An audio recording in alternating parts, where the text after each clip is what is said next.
Selamat pagi pemirsa. Berita Padang hadir kembali hari ini bersama saya Adini dan sejumlah informasi telah kami siapkan untuk Anda. Berikut selengkapnya.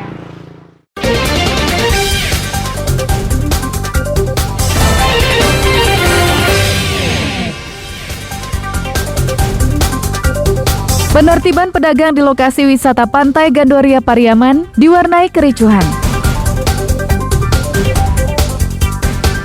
Perayaan Natal di Dharmasraya berjalan aman dan lancar. Tak dilaksanakan selama 2 tahun karena pandemi, warga keturunan India di Padang kembali gelar tradisi Serak Gulo.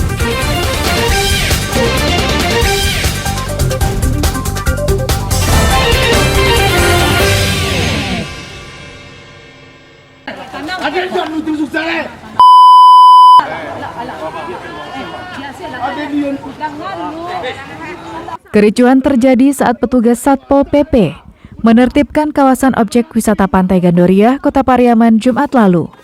Sejumlah pedagang juga penyedia permainan anak-anak melawan petugas karena menolak lapak mereka dibongkar. Seorang pedagang terpaksa disabarkan rekan-rekannya karena nyaris memukul petugas.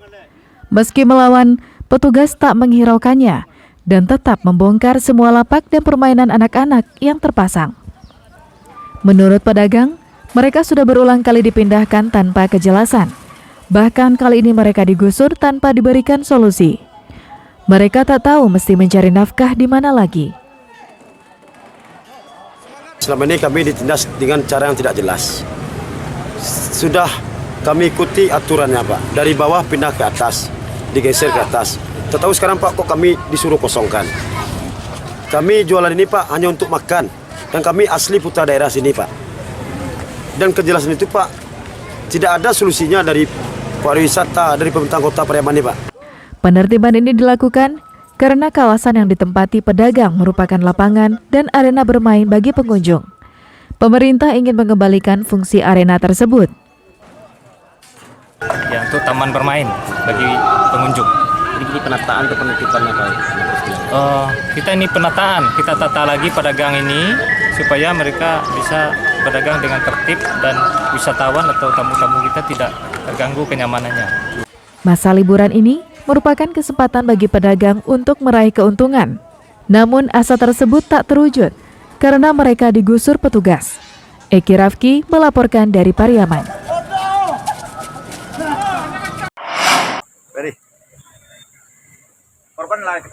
Seorang pria aparatur sipil negara ditemukan tewas karena terjatuh ke dalam jurang di Jembatan Panasahan, Pungus Teluk Kabung, sekitar 20 km dari pusat Kota Padang.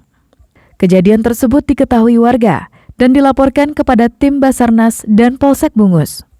Korban diketahui bernama Joni, berusia 48 tahun, warga Jati yang berdinas di Bungus Teluk Kabung. Saat ditemukan, posisi korban tertelungkup dengan luka di kepala.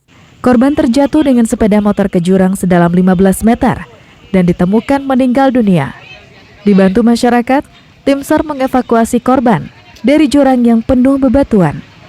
Usai dievakuasi, jenazah langsung dibawa ke Rumah Sakit Bayangkara Padang untuk diautopsi. Diduga korban hilang kendali saat mengendarai sepeda motornya dan jatuh ke dalam jurang. Namun untuk penyebab pasti kecelakaan tunggal ini masih dalam penyelidikan pihak kepolisian sektor Bungus Teluk Kabung.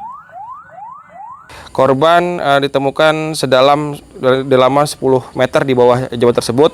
Korban diidentifikasi atas nama Joni, umur 48 tahun, PNS Perikanan, tinggalnya sementara ada di Jati, Kota Padang. Saat ini korban telah dievakuasi dengan ambulan menuju ke Rumah Sakit Bayangkara Polri di Kota Padang. Terjadi kecelakaan tunggal di Jembatan Panasahan, Kelurahan Bungus Barat, Kecamatan Bungus Takabung. Korban diperkiraan jatuh siang hari dan ditemukan oleh warga di sekitaran jam 5 sore. Dan saya ada kebetulan dapat informasi langsung ke TKP dan memberitahu Polsek Bungus. Selama evakuasi korban, jalur Trans Sumatera dari Padang menuju Bengkulu macet. Alfi melaporkan dari Padang.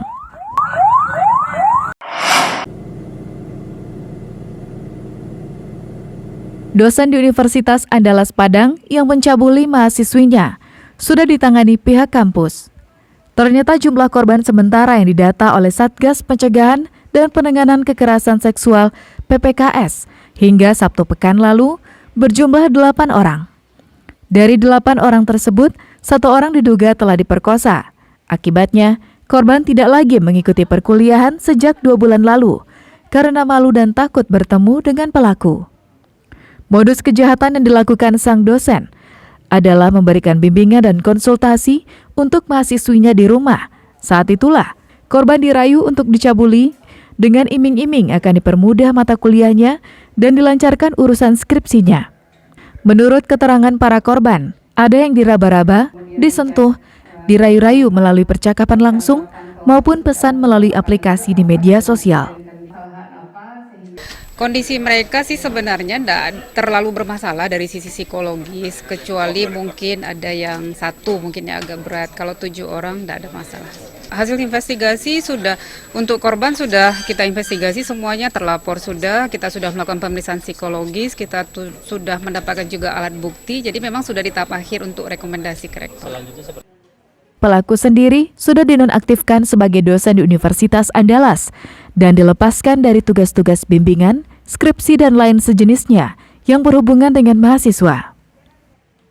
Ini secara resmi Pak Rektor kan sudah memberikan bebas ya, fungsi ya sebagai dosen, dan Pak Dekan FIB juga sudah memberikan secara detail sanksi itu kepada yang bersangkutan, tidak boleh mengajar, tidak boleh membimbing, dan juga tidak boleh mempunyai aktivitas kegiatan akademik lah di fakultas. Sehingga komunikasinya dengan mahasiswa tidak ada lagi, sehingga juga lebih bebas melakukan pemeriksaan oleh timnya.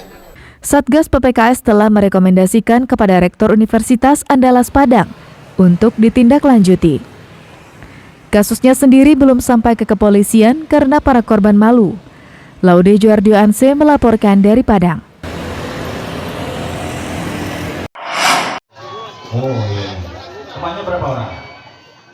80 anak dari berbagai jorong di Kecamatan Luhak Nanduo, Pasaman Barat mengikuti sunat massal. Ditemani orang tua, anak-anak antre menunggu giliran. Dari wajahnya tidak terlihat ketegangan ataupun takut disunat. Saat proses sunat pun tak ada dari mereka yang menangis kesakitan. Menurut salah seorang ayah, kali ini anaknya sendiri yang meminta disunat. Anaknya yang telah berumur 8 tahun dan duduk di kelas 3 sekolah dasar, memang sudah saatnya untuk disunat. Selain itu, sunatan massal ini juga gratis dan meringankan beban pengeluarannya. Alhamdulillah terbantu banget. Dengan adanya sunat massal ini, kebetulan dia minta sunat, bukan disuruh, dia minta. Oh, dia yang minta. Umur anaknya sekarang berapa, Bang? Sekarang 8 tahun, 8 tahun. 3 SD. Harapannya, Bang?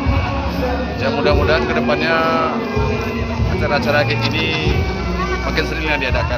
Jadi buat yang nggak mampu bisa banyak terbantu kan.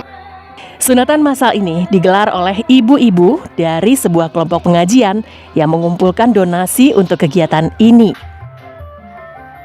Yang mana kami mempunyai kegiatan namanya Marhaban, sebahagian kami tabungkan atau kami niatkan untuk membantu orang-orang yang tidak mampu dan anak yatim. Peserta kami dari OPIR ada sekitar 29, dari luar daerah OPIR kami ambil dari 29 sama 30. Jambak, dari Nagari Kapal, dari Simpang 4, dari Durian 3 Batang, dari Makarya, dan Simpang 3. Usai disunat, anak-anak juga mendapatkan kain sarung, baju muslim, serta uang saku. Safatul Ulum melaporkan dari Pasaman Barat.